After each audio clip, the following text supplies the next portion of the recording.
You are tuned in to a Fireside chat with Zany Mystic. Join us now on another exciting metaphysical journey. Relax, tune in, drop out, and take a seat by the fire as we explore new realms and possibilities. This is Magenta Pixie. You can find me at magentapixie.weebly.com. But now, here is Zany Mystic and guest. Enjoy the show.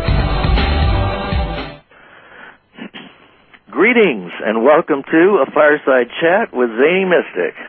I'm your host, Lance White. Tonight, we're going to hear from two guests, Nigel Kerner in England and Dr. John Biggerstaff. Nigel is the author of two books, Gray Aliens and the Harvesting of Souls, and his previous work, The Song of the Greys. Dr. John Biggerstaff is a research associate professor in Tennessee who holds associate professorships in genome sciences and technology, biochemistry, molecular and cell biology, microbiology, environmental biotechnology, and nutrition. Gray Aliens and the Harvesting of Souls expands upon Nigel's previous ideas on the genetic interception of our race and the profound danger it may create to our continued existence. He ends this work with a description of the importance of the Shroud of Turin, the image on which could only have been created by a huge release of intense light emanating from the body of Jesus during the process of transfiguration. Confirmation of the veracity of the shroud and its creation would thus provide all of us with a mechanism to overcome the genetic control imposed by the Greys by following the example given to us by Jesus to live in a universe of light beyond the reach of material entities. So let's welcome these fascinating guests now. Hi, Nigel and John. How are you tonight? We're fine tonight. A little bit cold. England seems to be rather in a cold snap at the moment, but I suppose it's nothing like the kind of ranges of temperature you guys get in the States. But it's a pleasure to talk to you all. Wonderful. Good evening. This is John Biggerstaff in Tennessee, and I don't think it's quite as cold here. And it's not so late in the night either. So perhaps I'm a little fresher here. All right. Well, I think the easiest way to start this out, your book is fascinating, by the way. I've had many guests who have talked about alien abductions, and some who have even seen who've been on the ships and seen rows and rows of babies that are not crying, they're just laying there silent. And they said it was one of the most chilling sights that they've ever seen. Yeah. And also I've had Jim Sparks on, who has been abducted all his life. So the audience, some of them, the audience may have been abducted as well. So this should be really interesting for everybody. I thought maybe we could start with both of you sharing your thoughts on the main ideas and concerns encompassed by your recent book. Yeah. Well, you know, the whole point about writing the books in the first place was because my son asked me a question that I actually knew nothing about at the time. He was 12 years old at the time, and he said, "Dad, are UFOs real?"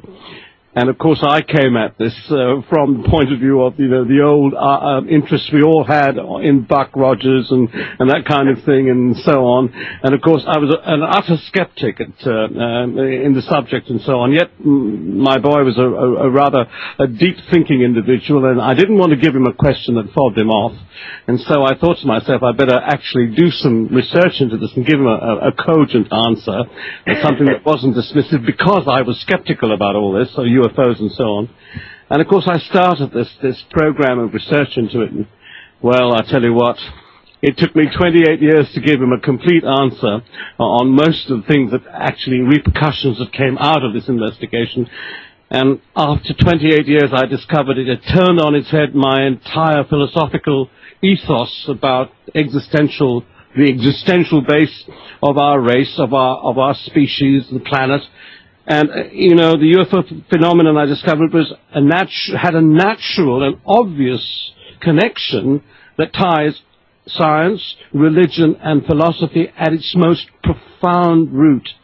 And this is the big shock that I had, that this whole thing came together when you looked for the reasons why this UFO phenomenon might be real in our physical reality sense, if you see what I'm trying to say. So this, as I say, Dad, are UFOs real, led me to the most amazing series of discoveries that I've just had to put down on paper, and it's taken me 3 books to tell the complete story. And of course I got it. It seems rather bizarre, doesn't it? A title like Grey Aliens and the Harvesting of Souls. How on earth you tie in ostensibly a subject about aliens in spaceships or flying saucers or whatever with this religious concept of the soul? And further than that, how do you get this thing associated with something like a religious relic like the Shroud of Turin?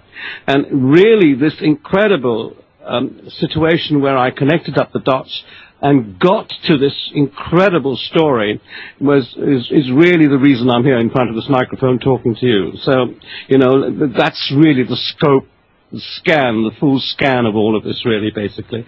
And Dr. Biggerstaff and another colleague of mine who really is an expert on the Shroud of Turin, somebody who delivered a wonderful dissertation at a recent scientific seminar in Frascati in Italy, the kind of, you know, the most powerful work done in terms of research on the Shroud of Turin is done in Frascati in Italy at the moment by Italian scientists, actually international scientists, many of them American, proving that this incredible piece of cloth actually points the reason why this incredibly beautiful Jewish man, Jeshua ben Joseph, to give him his Hebrew name, Jesus Christ, in Christian purview, so to speak, how this particular thing is relevant to us all, individually, as a human species, or representative of a human species, if you see what I'm trying to say, Lance. And that's the whole kind of, you know, bandwidth of all of this. John is a cell biologist of some eminence, and of course we've been trying to look at this thing seriously through science. My own background's also soaked in science, trying to look at this seriously rather than the kind of frivolous takes people have, because as you say, you know, this business of abduction and so on is so profound in the lives of so many people and leaves so many people scarred by the experience. The fact that there is something here intercepting the affairs of our species, you know, that's something that's so disturbing, and many, many people really want to know what on earth's going on, so to speak. You know? And that's, I hope to give you some kind of take on this tonight. Well, good. And, of course, one of my concerns would probably overlay both of yours, which is the rapid movement of technology willy-nilly into nanobiology, nanotechnology, and the concept that we are rapidly moving towards being roboticized and moved into a virtual existence. And absolutely. You know, that's a profound thing you say there. I've written several articles published around the world in various science and magazines of repute, you know, trying to in a sense account for what all this might be and where is this thing going. We seem to be kind of steadily moving towards the transformation of our natural humanity into an artificial version of it. Yes. And our progress, you know, towards what I call SIM card man is accelerating, it seems, you know. Yes, absolutely. Absolutely. Now, you also mentioned briefly, there's a couple of things that you quote Cliff High and the Webbots, and he's a wonderful guest and a good friend, and I'm very familiar with his work. And you mentioned the Mayans and the 2012 shift. It's conceivable that Cliff's work overlaps with that of Terence McKenna's work with Time Wave Zero, which we're in right now, and that the Mayan shift has something to do with maybe a reset so that this kind of experience of moving into a SIM card man won't happen. Yeah. Well, this is the problem. You see, the whole procedure, the procession that we seem to be involved in at the moment, where we go kind of willy-nilly into the next technological breakthrough and the next and so forth. Mm-hmm. No sense of taking stock of where this all might lead. That's the greatest danger, Lance, because it seems to me that instead of looking 360 degrees around us when we make every single innovation that we do, if we don't do that, we will end up, incidentally almost, in a situation where we cannot pull ourselves away. And if in fact the UFO phenomenon is populated or instigated by some alien being that is in fact a robot itself or a roboid itself, if their technology is so far ahead of ours that they can come and dictate terms of reference, and maybe this is a point to give you a little story that makes that connection between this great individual they call Jesus Christ. By the way, I want to say that I'm not a religious person, and this is not some behest to believe in a religious ethos or whatever. Right. I really am a scientist, and I don't really have any great sympathy with any kind of religious outlook in that sense, even though, as a child, somebody threw some water on me and called me a Roman Catholic.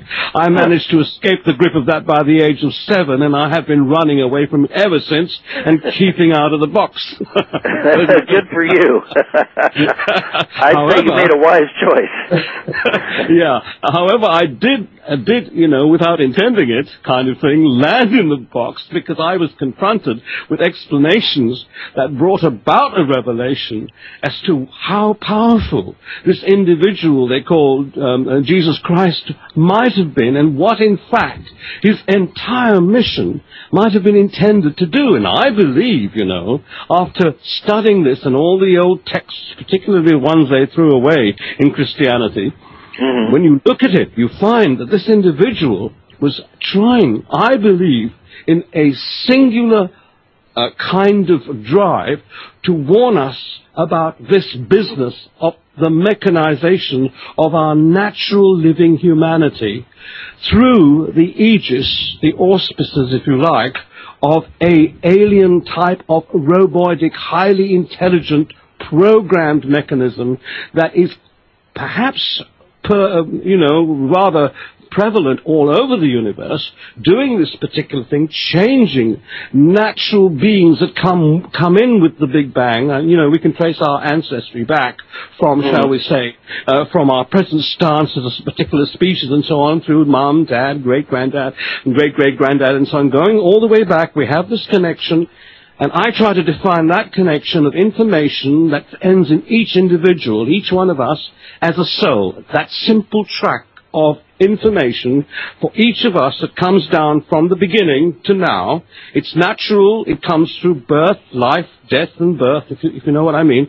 Whereas you create something like a robot or a roboid, give it artificial intelligence, you're doing it here, if you see what I'm trying to say. It doesn't begin anywhere except in some laboratory or some factory or some factorization that makes this particular thing happen. However, if you tell it, now look after yourself, robot, we program you to do this, and you go out there, look at dangers, look after our civilization, but make sure you survive, then the robot is likely, with its high intelligence, to come across, shall we say, worlds like ours, and say, hang on a minute, let's see what we can see. That is there a threat in these places to, the robot's program, whatever, and then we have a problem there because they might take the business into their own hands and start to marshal natural living species in the way they want to. I think this is the interesting thing, Lance. I think they discovered on the Earth a species that could be born, something, a living entity. And this thing is wonderful because, the robot, in the end, will end with everything in the universe. The second law of thermodynamics, for instance, rots everything. It's all going one way. And the robot knows it's subject to this breakup, whatever. But we can keep going because we're born again, so to